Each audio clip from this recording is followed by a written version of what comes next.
ADX Florence, the most controlled environment in America. Before we dive into this dark descent into America's most controlled prison, hit that subscribe button, because once you hear what really happened inside ADX Florence, you'll never look at the justice system the same way again. The storm hit the Colorado desert just after midnight, lightning tearing the sky open above the razor-lined perimeter of ADX Florence.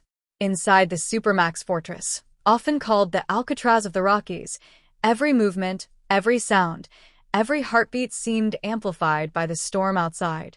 But the noise that woke Lieutenant Mark Devlin wasn't thunder. It was an alarm, silent, low frequency, and used only when the prison suspected one terrifying possibility: a breach from the inside.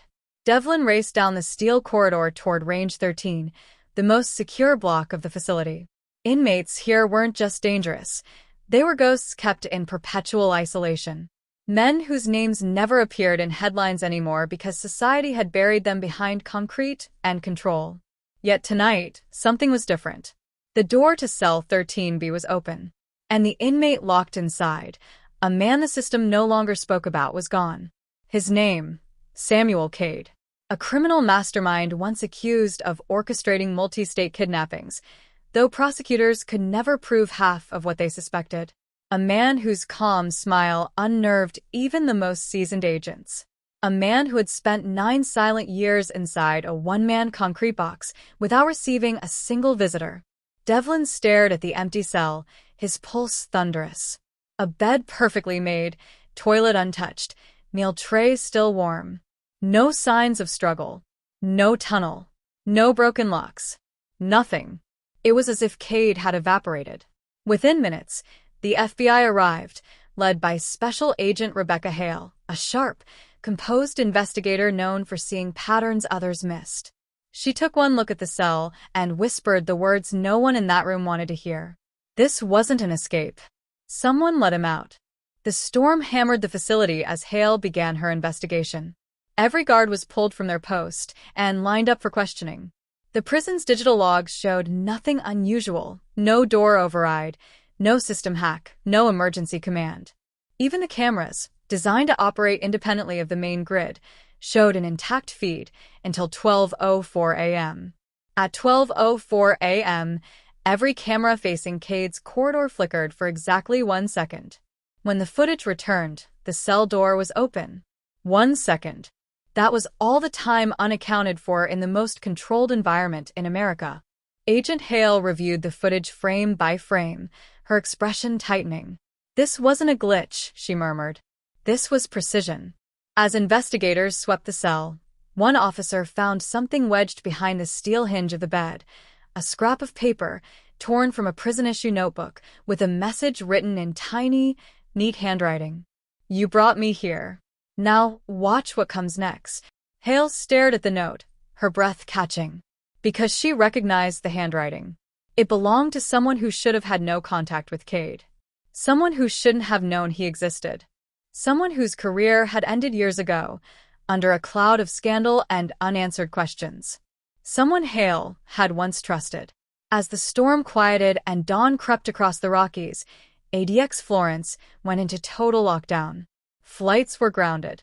Highways closed. Federal teams mobilized. The country's most dangerous inmate had vanished into thin air. But Hale knew the truth. This wasn't about an escape. This was about a message. And just before the chapter closed, another officer ran in from the monitoring room, breathless, pale.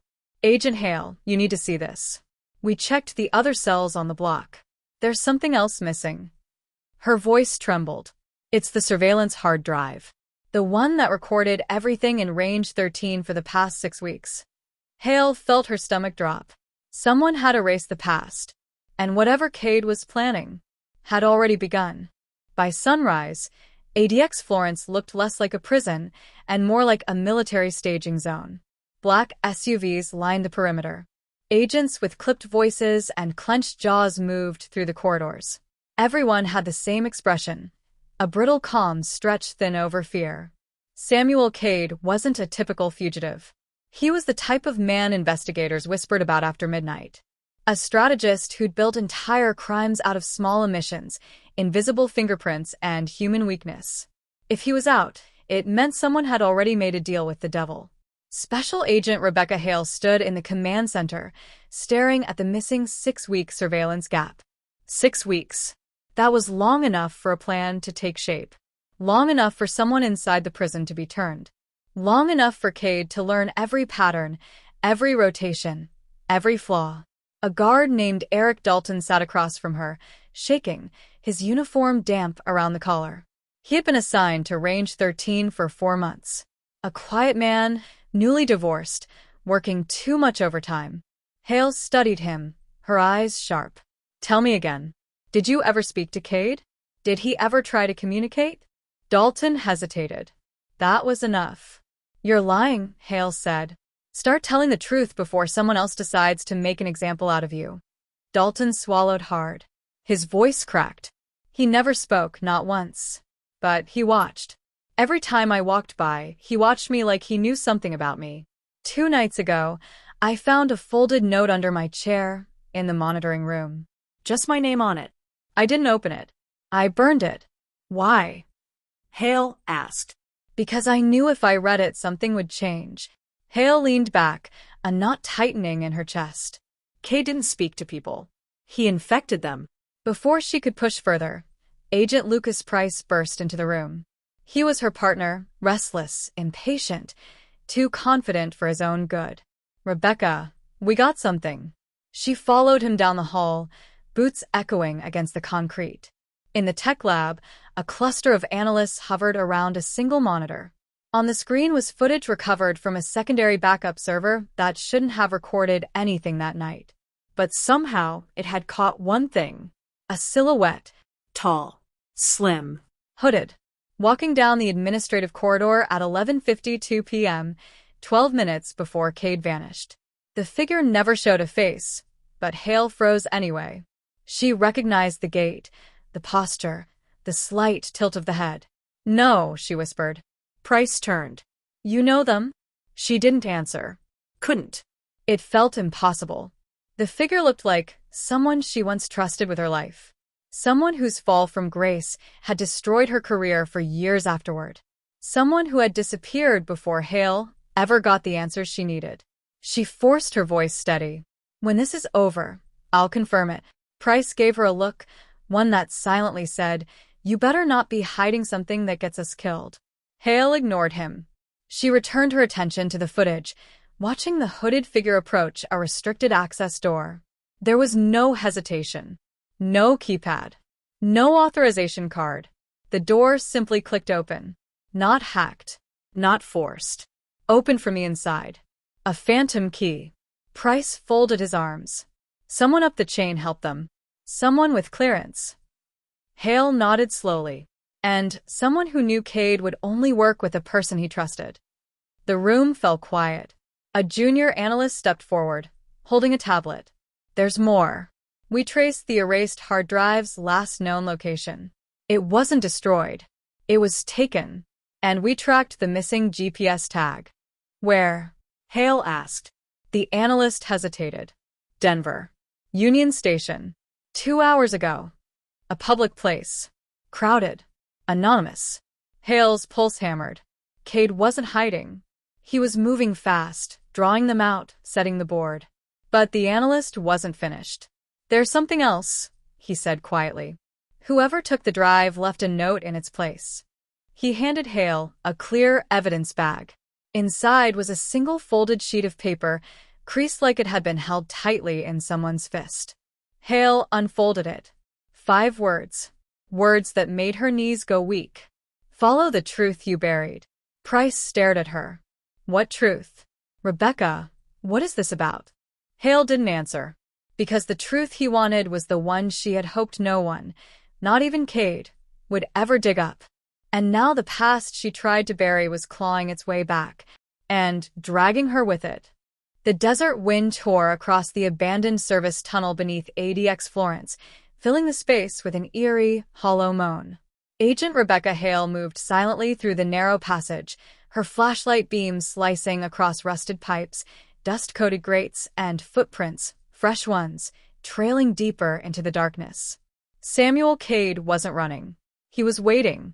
And every step Hale took confirmed what she already feared. This entire escape, every clue, every misdirection, had been orchestrated with one intention: to bring her here. Ahead, a dim glow seeped from a half-open steel door. Hale steadied her breathing, her hand gripping her weapon. She pushed the door open and froze. The room was filled with surveillance screens, dozens of them, displaying footage not just from ADX Florence but from locations that shouldn't have been accessible: an airport gate, a downtown street, a motel parking lot, a quiet suburban home. Each screen was marked with a date.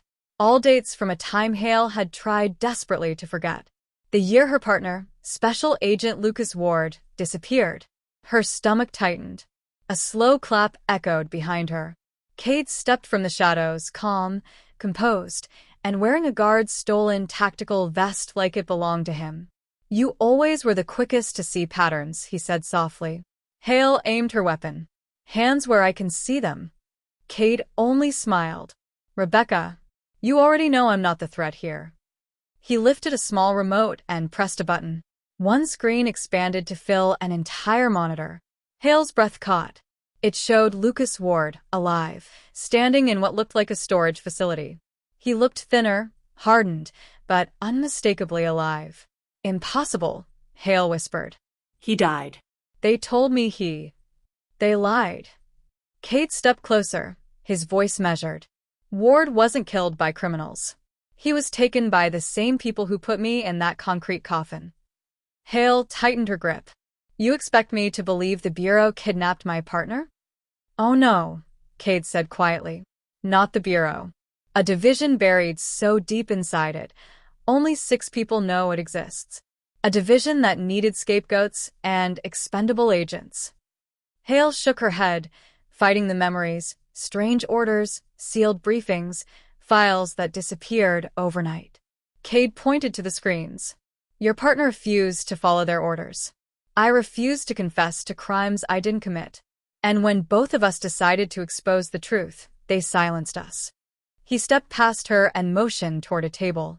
A single folder sat on its surface, labeled Operation Silencer. Rebecca slowly opened it. Inside were documents detailing unauthorized detentions, fabricated evidence, and covert transfers, names, locations, dates. All connected, all real, all buried, including her own name. She stumbled back. "Why me?" "You were the perfect pawn," Cade replied. "Smart enough to solve problems, naive enough to trust the wrong people." Anger burned through her. "Then why escape? Why involve me?" "Because you're the only one left who can finish what your partner started." A loud metallic click echoed from the tunnel. Boots. Voices. Flashlights. The division had found them. Cade looked at Hale with a rare flicker of urgency. "If they catch you here, they'll erase you like they erased him. You need to choose." He shoved a keycard and a USB drive into her hand. "Evidence. Everything they've done. Everything they plan to do. The exit tunnel is 50 meters north. Run." "What about you?" she asked. Cade stepped back into the shadows. "My part was never to escape. It was to make sure the truth got out." Gunfire erupted as armored agents stormed the room. Hale sprinted into the darkness, the keycard clenched in her hand, Cade's final words echoing behind her. By dawn, ADX Florence was swarming with unmarked vehicles. Officials claimed an internal breach had been contained. No mention of Cade. No mention of the secret division. No mention of Lucas Ward. But later that night, a file was anonymously sent to every major newsroom in the country. A file containing Operation Silencer. And just as the story broke, a new message appeared on Hale's phone. No sender, no traceable signal. Just one line. "This isn't over. They're already looking for you." And beneath it, a photo of another facility. Another inmate. Another name crossed out. If you think this story was intense, you're not ready for what comes next. Subscribe so you don't miss it.